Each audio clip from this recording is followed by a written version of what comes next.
Sometimes the most powerful moments come from the smallest voices. In a world where royal protocols have been set in stone for centuries, where every gesture is calculated and every word carries the weight of tradition, one 12-year-old boy was about to break every rule in the most beautiful way possible. What happens when a future king, barely old enough to understand the crown that awaits him, decides that some things are more important than ceremony? What happens when innocence meets duty, and a child's heart speaks louder than royal protocol? This is the story of a single moment that reminded an entire nation why the monarchy still matters. A moment when Prince George, third in line to the British throne, issued what would become known as his first military order, not in a palace war room or ceremonial hall, but in a place where vulnerability meets courage, where healing becomes hope. The royal guard's response? It wasn't just heartwarming, it was revolutionary. This is the true story of how a 12-year-old prince proved that sometimes the most royal thing you can do is simply be human. The morning sun cast long shadows across the pristine grounds of Wellington Hospital as a small convoy of black vehicles approached the main entrance. Inside the lead car, 12-year-old Prince George sat quietly, his usually animated face unusually serious as he gazed out at the building ahead. Today was not a typical royal engagement filled with ribbon cuttings and carefully orchestrated photo opportunities. Today was personal. Catherine, the Princess of Wales, reached over and gently squeezed her eldest son's hand. She had watched him prepare for this moment with a maturity that both impressed and concerned her. George had specifically requested this visit after learning about the Wounded Veterans Rehabilitation Wing during a family discussion about service and sacrifice. Unlike his previous royal duties, which had been largely ceremonial, George had insisted that this visit be different. "Remember, darling," Catherine whispered, as their security detail began their careful approach to the hospital entrance, "today isn't about being a prince, it's about being a friend."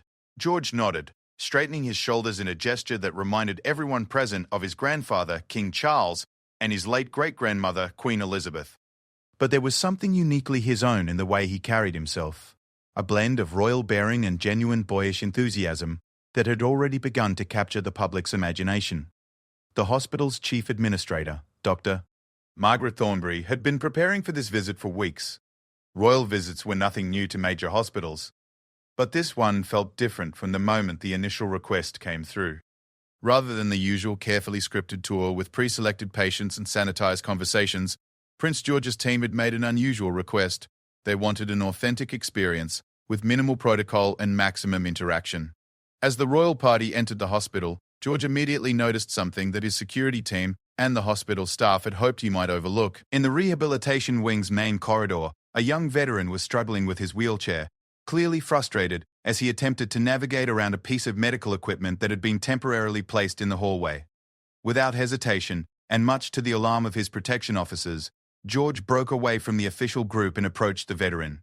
The young man, later identified as Lance Corporal James Mitchell, 24, who had lost both legs in an improvised explosive device attack in Afghanistan, looked up in surprise as the prince knelt down to his eye level. "That looks really difficult," George said simply, his voice carrying none of the formal tone he had been taught for official engagements. "Can I help move this thing out of your way?" James blinked, uncertain whether he was dreaming or if the future King of England was actually offering to clear hospital equipment from his path. The security detail stepped forward, but Catherine raised a subtle hand, understanding that this moment was exactly what her son had been hoping for, a chance to serve rather than be served. Together, the prince and the veteran maneuvered the equipment aside, and as they did, something magical began to happen. Other patients and staff members started to gather, not because of any official announcement or photo opportunity, but because word was spreading organically through the wing that something special was occurring. George spent the next hour moving through the rehabilitation center in a way that defied every rule of royal protocol. He sat on hospital beds, listened to stories that made him laugh and others that brought tears to his eyes, and asked questions that revealed a depth of understanding that surprised even his own parents. When Staff Sergeant Maria Rodriguez showed him her prosthetic arm, George didn't recoil or offer empty platitudes. Instead, he examined it with genuine curiosity and asked if it felt heavy. "Sometimes," Maria answered honestly, "but it's better than the alternative." George nodded thoughtfully. "My great-grandmother always said that the crown was heavy too, but that it was worth carrying because of all the people it could help." It was in this moment that those present began to realize they weren't witnessing a typical royal visit. This 12-year-old boy was already beginning to understand the weight of service in a way that went beyond memorized speeches and ribbon cuttings. The turning point came when George met 8-year-old Tommy Harrison, who was visiting his father, Sergeant Paul Harrison, a recent amputee. Tommy was shy, hiding behind his mother while his father worked with a physical therapist. The sight of the young boy's uncertainty seemed to unlock something in George, who recognized a fellow child trying to make sense of a complicated adult world. George approached Tommy slowly, crouching down to his level in the same way he had with Lance Corporal Mitchell. "I'm George," he said simply, extending his hand. "What's your name?" "Tommy," the boy whispered, finally making eye contact. "That's a great name. Is this your dad?" George asked, gesturing towards Sergeant Harrison, who had paused his therapy session to watch the interaction with amazement. Tommy nodded, and George could see the mixture of pride and worry in the young boy's eyes. It was an expression George understood better than most children his age, having grown up watching his own parents balance public duty with private family moments. "You know what?" George said, his voice dropping to a conspiratorial whisper that drew Tommy closer. "My dad sometimes has to do really hard things too, and sometimes I worry about him. But I learned something important. The bravest people are usually the ones who are a little bit scared, but do the right thing anyway." Tommy's mother, Sarah Harrison, later told reporters that this moment changed everything for her family. "My son had been so worried about his father, so confused about why this had happened to their family. But when Prince George talked to him like that, child to child, something shifted. Tommy started asking questions instead of hiding, started being proud instead of scared. As the official visit began to wind down, George made a request that stunned everyone present. He asked if he could address the entire rehabilitation wing, not with a prepared speech written by palace staff, but with his own words. Dr. Thornbury quickly arranged for the patients and staff to gather in the main common area, uncertain what to expect from such a young royal. George stood before the assembled group. No podium, no formal presentation, just a 12-year-old boy who had been profoundly moved by what he had experienced. When he began to speak, his voice carried a sincerity that silenced even the most skeptical observers. "I know I'm supposed to say something really formal and proper," George began, his eyes scanning the faces before him, "but I don't think that's what you need to hear right now. What I want to say is that meeting all of you today has changed something in me." He paused, gathering his thoughts in a way that reminded everyone present that, despite his royal status, he was still very much a child processing complex emotions in real time. "I used to think that being royal meant having people serve you, but I think I had it backwards. I think being royal means finding ways to serve other people. And all of you, you've already served our country in ways I can't even imagine. So maybe today I can find a small way to serve you." The room was completely silent, hanging on every word from this unlikely speaker who was managing to articulate something that many adult politicians and royal family members had struggled to express throughout their careers. "I want to make you a promise," George continued, his voice growing stronger with each word. "I'm going to remember every story you've shared with me today, every challenge you're facing, every dream you're still working toward. And when I'm older, when I have more power to actually change things, I'm going to remember that real heroes aren't people in fairy tales or movies. Real heroes are people like you, people who sacrifice for others and then find the courage to rebuild their lives." The applause that followed was unlike anything typical of royal events. It wasn't polite or measured. It was genuine and emotional, filled with the recognition that something authentic had just occurred. Several veterans were openly crying, not from sadness, but from the unexpected gift of being truly seen and understood by someone who would one day lead their nation. As the visit concluded and George prepared to leave, he made one final gesture that would become the foundation for everything that followed. He approached the hospital's guest book, traditionally signed with formal titles and diplomatic pleasantries, and instead wrote, "Thank you for teaching me what real courage looks like. This won't be my last visit. George, future king, current friend." The drive home was unusually quiet, even by royal family standards. George stared out the window, processing everything he had experienced, while Catherine and William exchanged meaningful glances, both recognizing that their son had crossed some invisible threshold during his time at the hospital.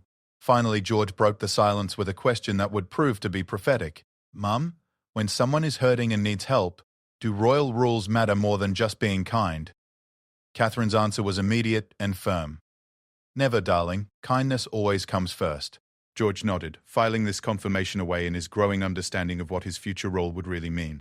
As their convoy disappeared into London traffic, none of them could have predicted that this single hospital visit had set in motion a chain of events that would challenge centuries of royal protocol and ultimately redefine what it meant to serve the crown. Behind them, at Wellington Hospital, the rehabilitation wing buzzed with an energy that hadn't existed before their arrival. Patients who had been withdrawn began engaging with their therapy. Staff members found themselves approaching their work with renewed purpose. And in the children's area, young Tommy Harrison was proudly telling anyone who would listen about his new friend George, who understood that sometimes being brave meant being scared, but doing the right thing anyway. The ripples of change had begun, starting with one 12-year-old boy's decision to see past protocol and connect with the human stories that surrounded him. What none of them realized was that this was only the beginning of a journey that would test every assumption about royal duty, challenge the very foundations of monarchical tradition, and ultimately prove that sometimes the most revolutionary act is simply caring enough to really listen. 3 weeks after the Wellington Hospital visit, the royal household was still processing the unprecedented response from both the public and the press. Unlike typical royal engagements that generated polite coverage and quickly faded from public consciousness, George's visit had sparked something entirely different. Social media platforms were flooded with videos shot by hospital staff and visitors showing genuine moments of connection rather than staged photo opportunities. The palace's communications team found themselves in uncharted territory. Palace Press Secretary Helena Morrison had worked for the royal family for over 15 years, managing everything from diplomatic visits to family scandals, but she had never encountered a story that seemed to write itself with such organic authenticity. The usual carefully crafted press releases felt inadequate when faced with the raw footage of a 12-year-old prince genuinely connecting with wounded veterans. More significantly, the visit had triggered an unexpected response from veterans' organisations across the Commonwealth. Letters, emails, and calls were pouring into Kensington Palace at an unprecedented rate. But these weren't formal requests for royal patronage or ceremonial appearances. Instead, veterans and their families were sharing their own stories, inspired by what they had witnessed at Wellington Hospital, to reach out directly to the royal family for the first time in their lives. George found himself at the centre of this whirlwind, but rather than being overwhelmed, he seemed energised by it. Each morning, Catherine would find him at the breakfast table reading letters that had been screened and approved by palace staff. But George had made a specific request that surprised everyone. He wanted to read the difficult letters too, not just the positive ones. If I'm going to understand what people are really going through, he had argued during a family discussion about his correspondence, I need to know about the hard parts too, not just the success stories. This mature reasoning had prompted William and Catherine to consult with child psychologists about how to balance their son's genuine desire to understand complex issues with the need to protect his emotional well-being. The resulting compromise allowed George to read carefully selected challenging letters, but always with family support and professional guidance when needed. One letter in particular had captured George's attention. It came from Margaret Chen, whose son David had served in the same unit as several veterans George had met at Wellington Hospital. David had taken his own life 6 months after returning from deployment, unable to cope with what doctors now recognized as severe post-traumatic stress disorder. Margaret's letter wasn't asking for money or official recognition. Instead, she was thanking George for seeing veterans as complete people rather than just their injuries or struggles. My son struggled so much with feeling like he was broken, she wrote. He thought people only saw what was wrong with him, not what was still beautiful and strong. When I watched the video of you talking to those veterans like they were your friends, not your charity cases, I finally understood what David needed but couldn't find. George had read this letter 3 times before asking his parents a question that would reshape their understanding of their son's calling. Can we visit David's mum? I think she might want to tell me more about him. This request led to the second pivotal moment in what was becoming George's personal mission. Unlike the Wellington Hospital visit, which had been planned and coordinated through official channels, George's desire to meet Margaret Chen presented a unique challenge. This wasn't a formal royal engagement. It was a personal response to individual grief. After extensive discussions with security, palace officials, and Margaret herself, an unprecedented private meeting was arranged. On a quiet Thursday afternoon, George, accompanied by his mother and minimal security, visited Margaret's modest home in Kent.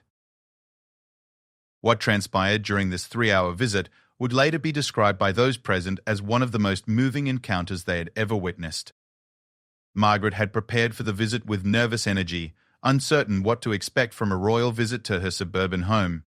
She had cleaned obsessively, borrowed her neighbor's best china, and rehearsed what she thought were appropriate things to say to a prince. But when George arrived, he immediately put her at ease, with a simple request. Could you tell me about David? I'd like to know what he was like before everything got so hard for him. For the next 2 hours, Margaret shared stories about her son that she hadn't been able to tell anyone since his death. She showed George photograph albums filled with images of David as a child, a teenager, a young soldier full of hope and ambition. She talked about his love of astronomy, his terrible jokes, his dream of becoming a teacher when his military service ended. George listened with an intensity that surprised even his mother. He asked thoughtful questions, laughed at stories about David's childhood antics, and genuinely grieved when Margaret shared the more difficult parts of her son's story. When she showed him David's final letter, in which he apologized for not being strong enough to keep fighting, George was quiet for a long moment before responding. "I don't think your son wasn't strong enough," George said carefully, his words measured and sincere. "I think maybe the help he needed wasn't there when he needed it most.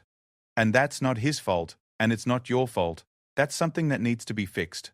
This response revealed a depth of understanding that went beyond George's years, but it also revealed something else: a growing awareness of systemic issues that individual kindness, while important, could not address alone. The 12-year-old prince was beginning to understand the difference between treating symptoms and addressing root causes. As the visit concluded, Margaret made a request that would prove to be the catalyst for everything that followed. She asked if George would be willing to visit other families who had lost veterans to suicide, not as official royal engagements, but as private meetings between people who cared about the same issues. "I think there are a lot of people like me," Margaret explained. "People who feel like their stories don't matter because they ended badly. But maybe if someone like you showed up to listen to those stories too, it might help other families feel less alone." George's immediate response was yes, but William and Catherine knew that this commitment would require careful consideration. The palace had protocols for official engagements, established procedures for charitable work, and clear guidelines for royal involvement in sensitive issues. But George was proposing something that existed outside all of these frameworks: a personal ministry based on presence rather than position. The following week saw a series of unprecedented private meetings. With each family George visited, the same pattern emerged. Initial nervousness gave way to genuine conversation, formal expectations dissolved into authentic human connection, and families who had felt forgotten by institutions found themselves heard and valued by the future king. But these visits were taking an emotional toll that concerned George's parents and the palace staff. After visiting the Thompson family, whose daughter Emma had struggled with military sexual trauma before taking her own life, George had nightmares for several nights. When the palace child psychologist suggested scaling back these intense encounters, George's response surprised everyone. "If these stories are too hard for me to hear," he said with a maturity that seemed to come from somewhere beyond his 12 years, "imagine how hard they are to live. I think I need to be strong enough to listen, because listening might be the most important thing I can do right now." This comment prompted urgent discussions between William, Catherine, and senior palace advisors about how to support George's mission while protecting his mental health. The solution they developed would prove revolutionary. Rather than restricting George's involvement, they would expand the support system around it. Dr. Sarah Williams, a specialist in childhood resilience and trauma, was brought in not to limit George's exposure to difficult stories, but to help him process them in healthy ways.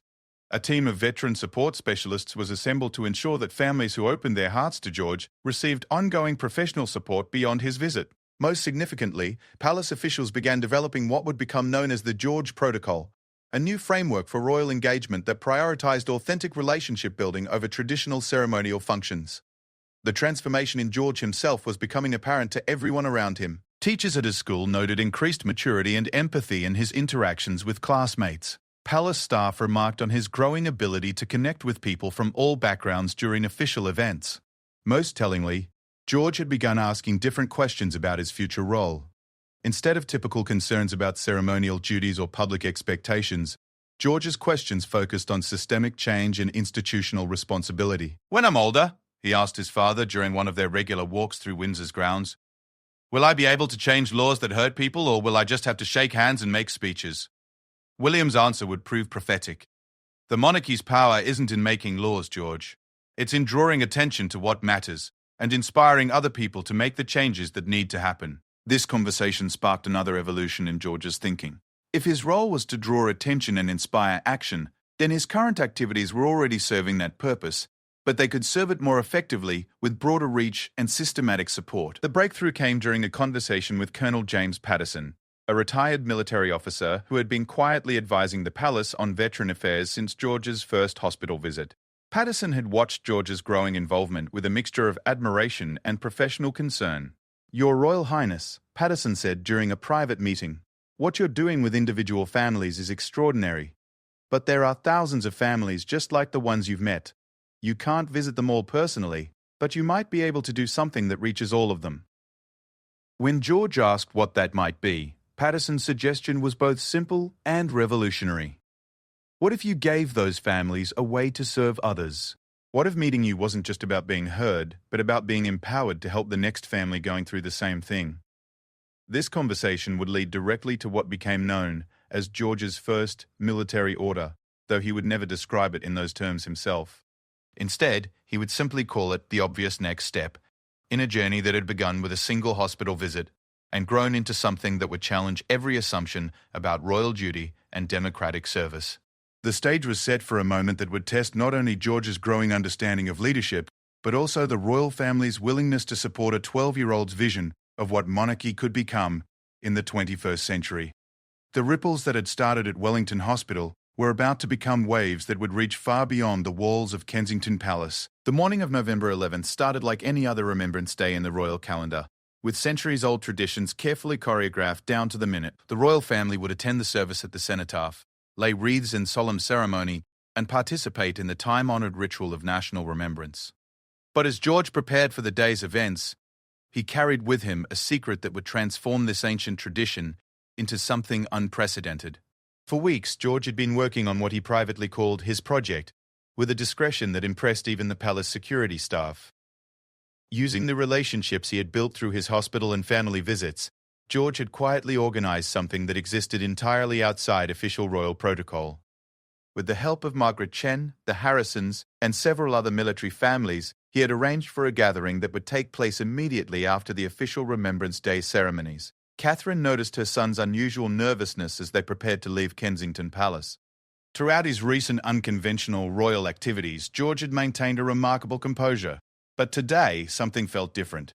When she asked if he was feeling unwell, George's response revealed the weight he was carrying.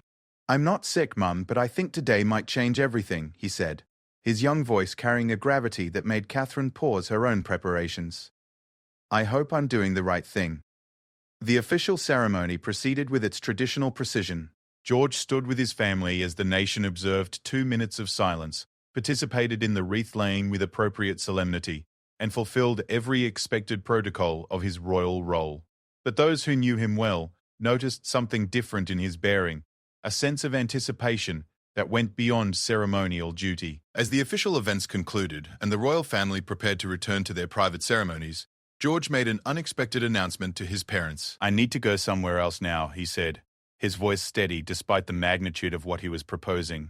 "There are people waiting for me, and I made them a promise." William and Catherine exchanged glances, recognizing that this moment had been building for weeks. Despite their concerns about protocol and security, they had learned to trust their son's judgment when it came to his growing mission of service.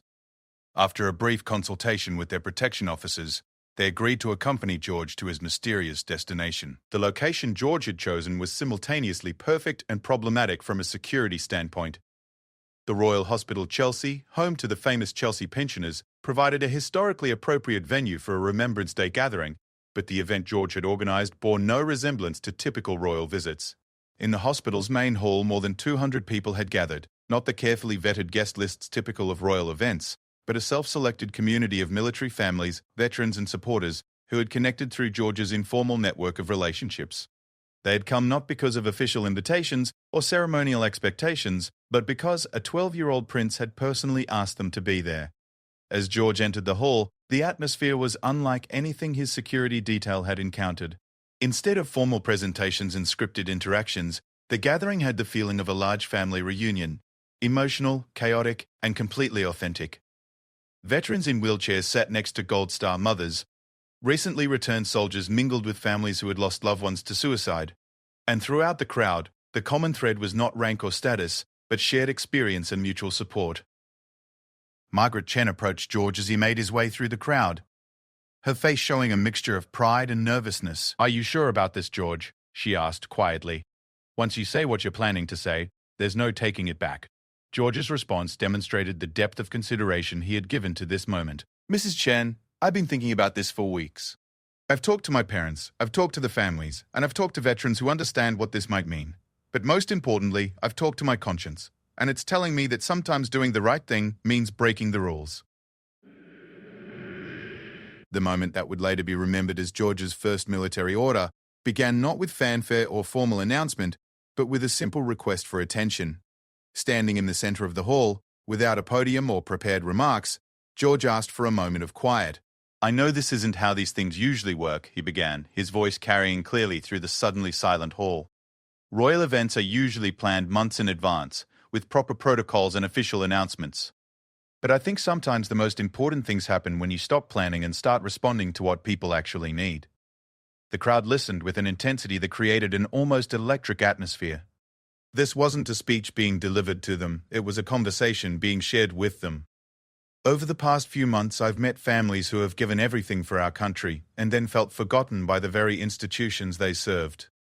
I've met veterans who came home changed by their experiences only to find that the support they needed wasn't available when they needed it most. I've met children who are growing up with the aftermath of service and sacrifice, trying to understand losses that most adults can't explain." George paused, gathering himself for what he knew would be the most challenging part of his message. "Today is Remembrance Day, when we formally honor the sacrifice of those who served. But I think remembrance isn't just about looking backward. It's about promising to do better going forward, and that's what I want to talk to you about today." The 12-year-old prince then did something that stunned everyone present, including his own parents. Rather than delivering a speech about service or sacrifice, George began to outline a specific plan of action that he had developed through his conversations with military families. "I've learned that the biggest problem isn't that people don't care about veterans and military families," George continued, his voice growing stronger with each word. "The problem is that the people who care don't always know how to help, and the people who need help don't always know how to ask for it. So I want to create a way to connect those people." What George proposed next would challenge every assumption about royal involvement in social issues. Instead of traditional charitable patronage or ceremonial support, George outlined a peer-to-peer network that would connect military families with each other and with supporters in their communities, facilitated but not controlled by royal involvement. "I can't fix the problems that military families face," George acknowledged with remarkable honesty. "I'm 12 years old, and I don't have the power to change laws or policies yet. But I can use my position to help people find each other, and I can promise that when I do have more power, I'll remember every story that's been shared with me." Then came the moment that would be remembered as his military order, though George himself never used that term. Standing before the assembled crowd, the future king made a declaration that represented a fundamental shift in how royal service could be conceived and delivered. "So here's what I'm asking," George said, his young voice carrying the authority of absolute conviction. "I'm asking every person in this room to make the same promise I'm making. When you meet another military family that needs support, you help them find it. When you see a veteran struggling, you connect them with someone who's been there. When you hear about a family dealing with loss, you make sure they know they're not alone." The response from the crowd was immediate and emotional, but George wasn't finished. "And I'm making you a promise in return. This isn't just a one-time event or a feel-good moment. I'm committing to work with all of you to build something that lasts. Not a charity that depends on donations, not a program that exists because of royal patronage, but a community that supports itself because we all believe that service should be honored not just with ceremonies, but with care." What happened next was unprecedented in the history of royal engagements. Instead of polite applause and formal thanks, the crowd erupted into something that resembled a spontaneous rally. Veterans stood and saluted, families embraced, and throughout the hall, people began making connections and exchanging information with an energy that transformed the gathering from ceremony into movement. But the most remarkable moment came when Sergeant Major Patricia Kellerman, a 30-year veteran of the British Army, approached George with a response that no one could have anticipated. Standing at attention, Kellerman addressed the 12-year-old prince with military formality, but her words carried personal emotion that brought tears to many eyes. "Your Royal Highness," Kellerman said, her voice clear and strong. "In my 3 decades of service, I've received orders from officers at every level of command, but I've never received an order that felt more like a calling than what you've just given us today." She paused, looking around at the assembled crowd before continuing. On behalf of every service member and military family in this room, I want you to know that we understand what you're asking of us, and we accept the mission. But more than that, we want you to know that what you've done today, bringing us together, listening to our stories, and asking us to serve each other, that's the kind of leadership that makes us proud to serve. The standing ovation that followed wasn't the polite appreciation typical of royal events. It was the genuine recognition of a community that felt seen, heard, and empowered to action. George had accomplished something that centuries of royal protocol had never achieved. He had created a moment where the monarchy served the people not through ceremony or charity, but through authentic relationship and shared commitment. As the official gathering began to wind down, George made one final gesture that cemented the day's transformation, from traditional remembrance to revolutionary action. He asked everyone present to exchange contact information, not with him, but with each other. The hall buzzed with activity as veterans connected with military spouses, Gold Star families exchanged numbers with recently returned soldiers, and a network began forming that would operate independently of royal oversight, but with royal blessing. The drive back to Kensington Palace was quiet, with each family member processing what they had witnessed. Finally, William broke the silence with a question that revealed his own amazement at what his son had accomplished. "George, how did you know that would work? How did you know that people would respond the way they did?" George's answer revealed the wisdom he had gained through months of listening to military families share their deepest struggles and greatest hopes. "I didn't know it would work, Dad, but I knew it was worth trying, because every family I've met told me the same thing. They didn't need someone to fix their problems for them. They needed someone to believe they were strong enough to help fix the problems for other people." As their convoy made its way through London traffic, none of them could have predicted the response that George's military order would generate in the coming days. Social media exploded with accounts of the gathering. Traditional media struggled to categorize an event that fit no existing template for royal coverage, and military families across the Commonwealth began reaching out to be included in the network that George had launched. But perhaps most significantly, George had established a new paradigm for royal service that went beyond patronage or ceremony to create genuine community and lasting change. The 12-year-old prince had issued his first command, and the response had proven that sometimes the most powerful orders are really invitations to serve. The immediate aftermath of George's Remembrance Day gathering sent shockwaves through institutions that had operated according to established protocols for generations. Within hours of the event, royal communications staff found themselves fielding inquiries that didn't fit any existing framework for media response. This wasn't a scandal to be managed or a celebration to be promoted. It was something entirely new that required equally innovative approaches to public communication. Helena Morrison, the palace press secretary, had handled royal crises and triumphs throughout her 15-year career, but she had never encountered a situation where a 12-year-old royal had essentially launched a grassroots movement during what was supposed to be a solemn day of remembrance. The traditional talking points about royal service and constitutional monarchy seemed inadequate when faced with hundreds of military families actively organizing themselves through networks George had helped create. The challenge was compounded by the fact that George's actions had created multiple constituencies with different needs and expectations. Military families were energized and organizing rapidly, but constitutional experts were raising questions about royal involvement in what was beginning to resemble political activism. Veteran support organizations were thrilled by the sudden surge of public attention and resources, but some worried about the sustainability of momentum that seemed to depend on the continued involvement of a child. Most concerning to palace advisors was the reaction from certain quarters of the political establishment, where George's actions were being interpreted as an unprecedented breach of royal neutrality. Several members of Parliament had privately expressed concern that the future king was involving himself too directly in policy-sensitive areas, particularly military and veteran affairs, which traditionally fell under government rather than royal purview. The first formal challenge came from Sir Reginald Blackwood, a longtime constitutional scholar and palace advisor, who requested an urgent meeting with King Charles to discuss what he termed the Prince George situation. Blackwood's concerns were rooted in centuries of constitutional precedent that carefully delineated the boundaries of royal involvement in social and political issues.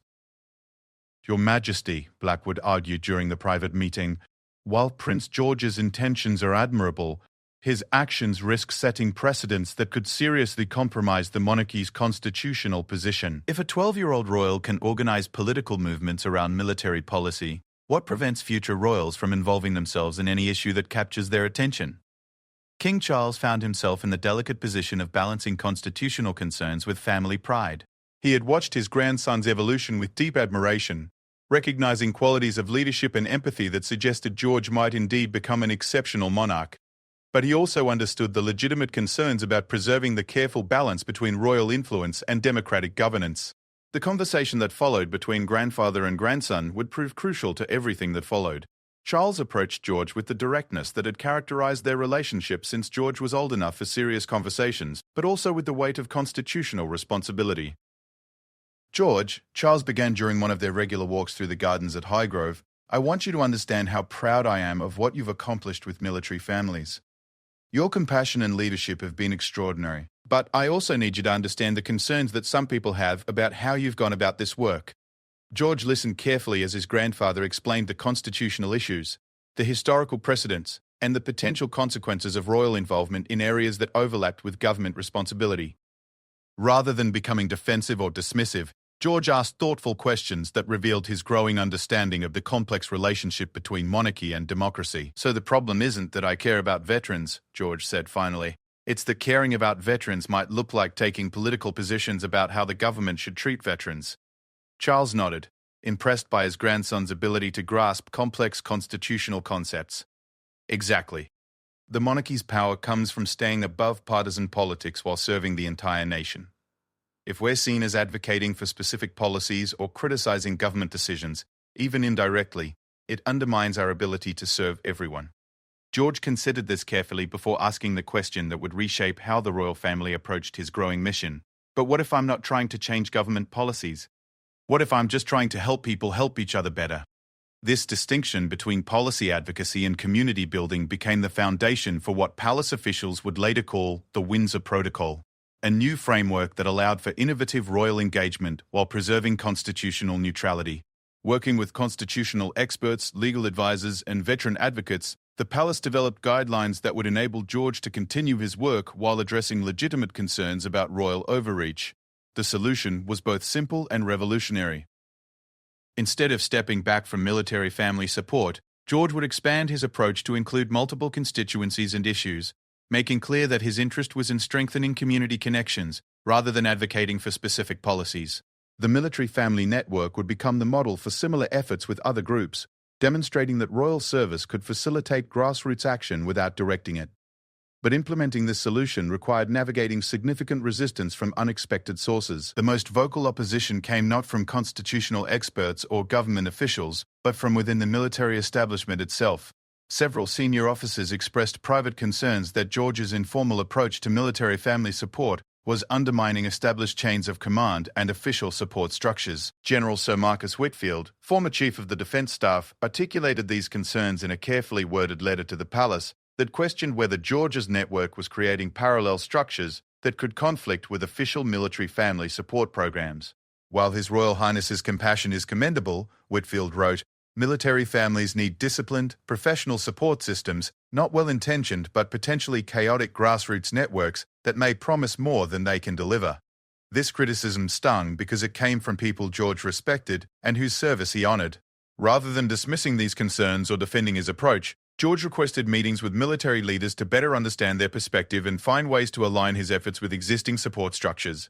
The series of meetings that followed proved to be a masterclass in diplomatic negotiation conducted by a 12-year-old. George approached each conversation with genuine curiosity about how military support systems actually functioned, what gaps existed in current services, and how informal networks might complement rather than compete with official programs. Colonel Sara Martinez, Director of Military Family Services, later described George's approach as surprisingly sophisticated in its recognition of institutional complexity. He didn't come in thinking he knew better than people who had spent careers developing support systems. Instead, he asked how his network could fill spaces that official programs couldn't reach, particularly in connecting families with each other rather than just with services. The breakthrough came when George proposed what became known as the Bridge Protocol, a system where his informal family networks would focus specifically on peer support and community connection, while working closely with official programs to ensure families received appropriate professional services when needed.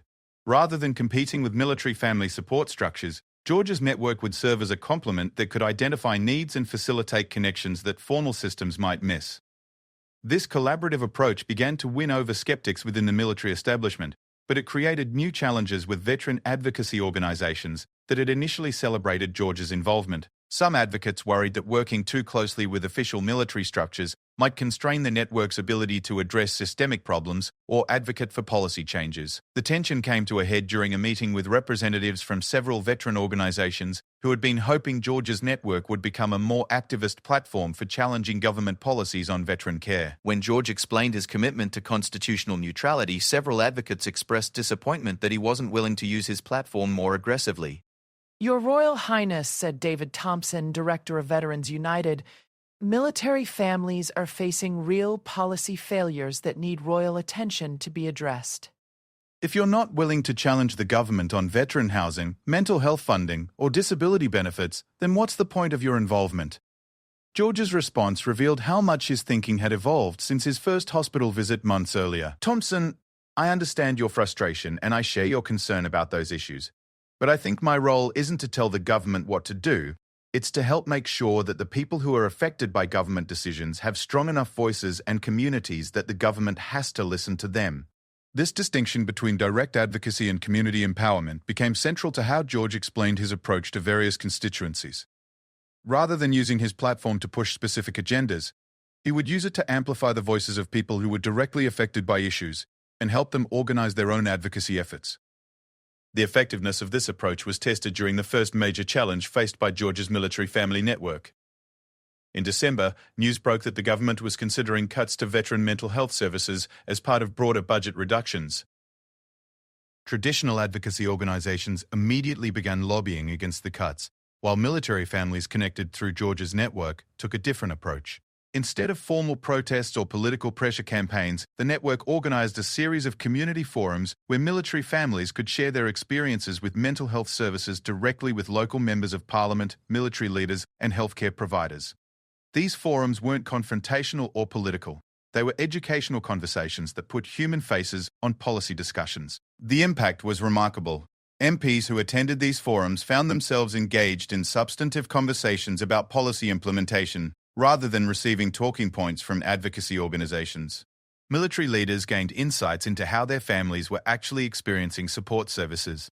Most importantly, military families discovered their own power to influence decisions by sharing their stories effectively. When the government ultimately decided to maintain mental health service funding, multiple factors had contributed to the decision, but the personal testimonies from military families had played a crucial role. George's network hadn't organized protests or launched campaigns. Instead, it had created spaces for authentic dialogue that allowed decision-makers to understand the human impact of their choices. This success solidified support for George's approach among both constitutional experts and military leaders, but it also brought increased scrutiny from media outlets looking for more dramatic stories. Several newspapers began tracking George's activities with an intensity typically reserved for adult royals, analyzing every meeting and statement for signs of political bias or constitutional overreach. The pressure was particularly intense because George was still attending school and trying to maintain some semblance of normal childhood alongside his growing public role. Teachers at his school reported increased attention from photographers and reporters, while classmates began treating him differently as his activities gained national prominence. Catherine and William found themselves constantly balancing George's desire to continue his work with concerns about the impact on his development and well-being. The situation reached a crisis point when several tabloid newspapers began publishing speculation about George's political ambitions and questioning whether a 12-year-old should be involved in controversial military issues.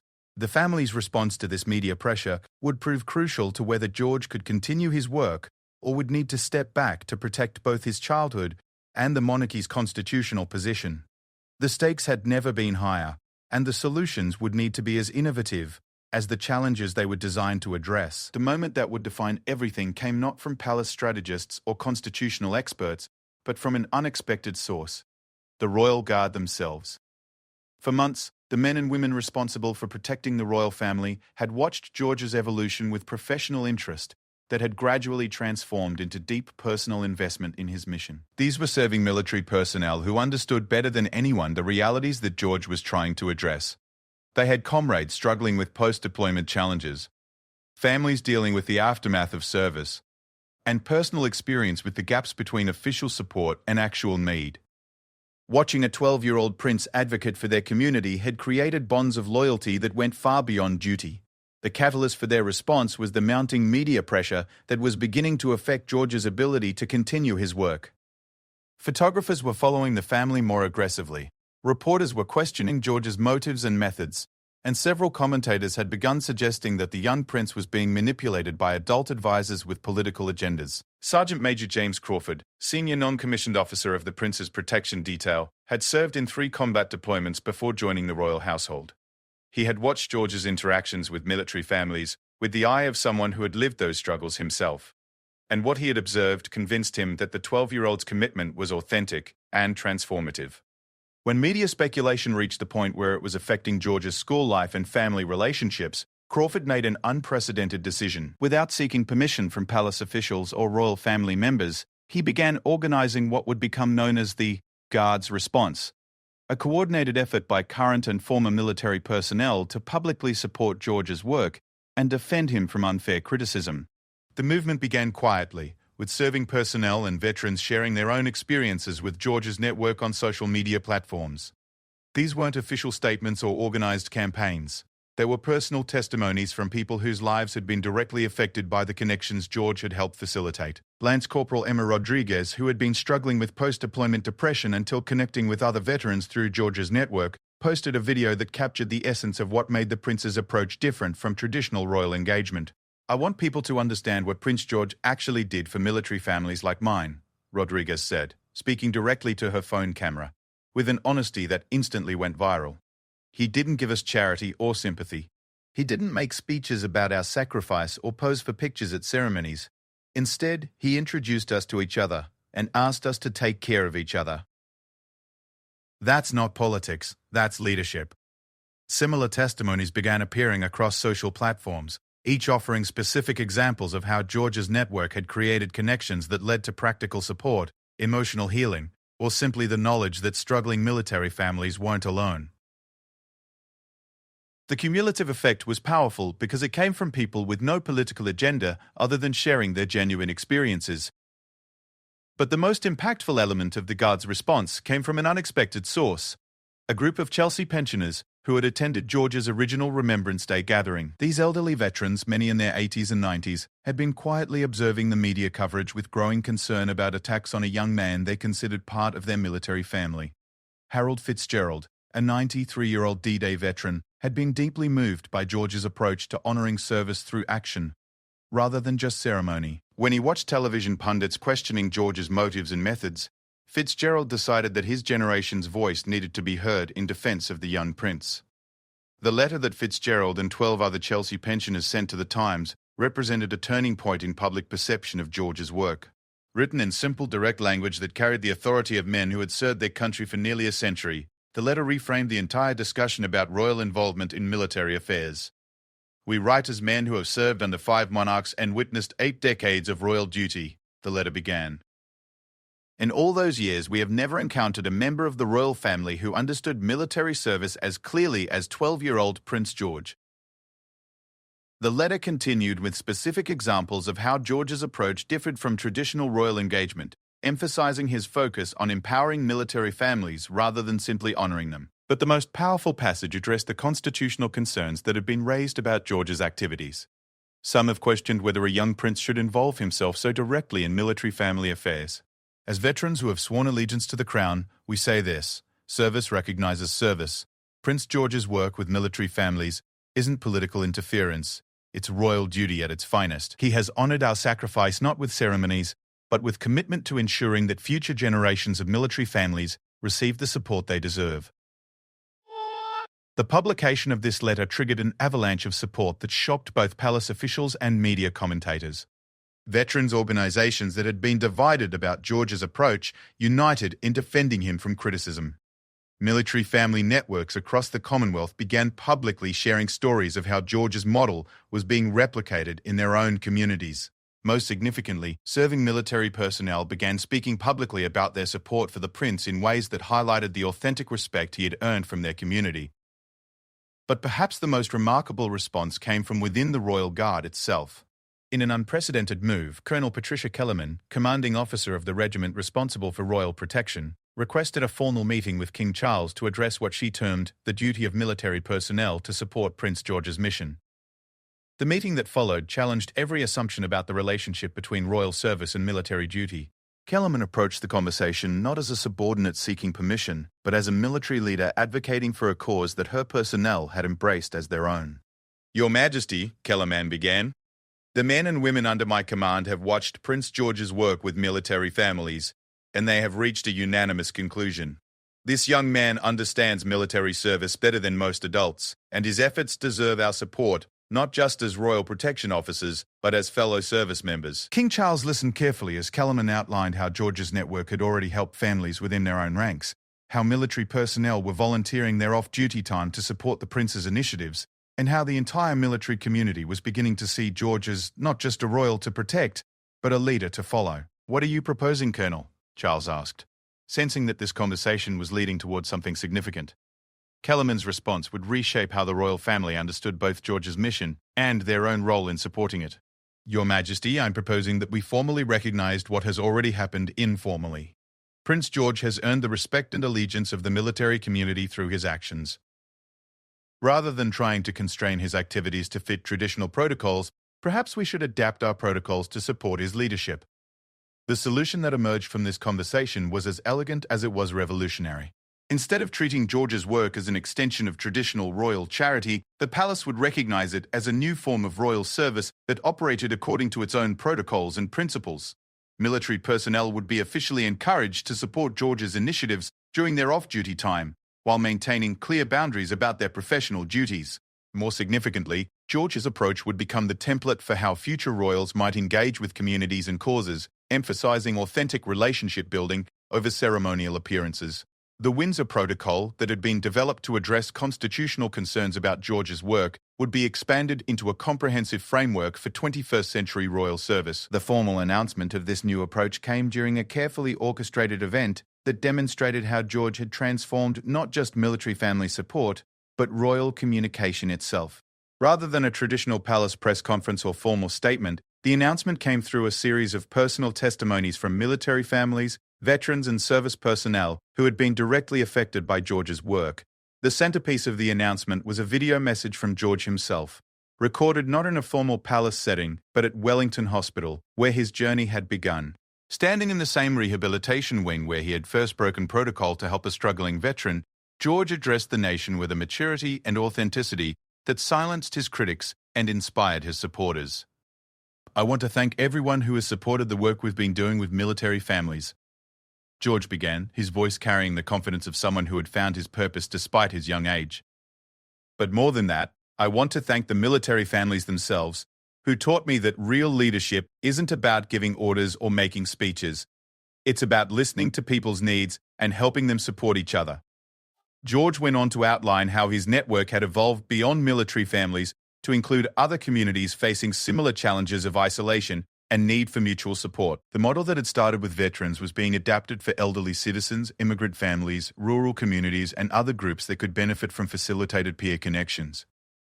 "What we've learned," George continued, "is that people don't need someone to solve their problems for them. They need someone to help them connect with others who share their challenges and can support each other. That's what the monarchy can do in the modern world. Not rule over people, but serve as a bridge that helps people find each other." The response to George's announcement exceeded even the most optimistic expectations of palace officials. Military families organized viewing parties to watch the video together. Veterans organizations publicly endorsed the expanded network model, and communities across the Commonwealth began requesting assistance in developing their own peer support networks using George's approach. But perhaps the most meaningful response came from the Royal Guard themselves. In a ceremony that was both spontaneous and deeply traditional, the men and women responsible for protecting the royal family formally acknowledged George as not just a member of the family they served, but as a leader they were proud to follow. Sergeant Major Crawford, speaking on behalf of the entire protection detail, offered a tribute that captured what George had accomplished and what it meant to those who had witnessed it firsthand.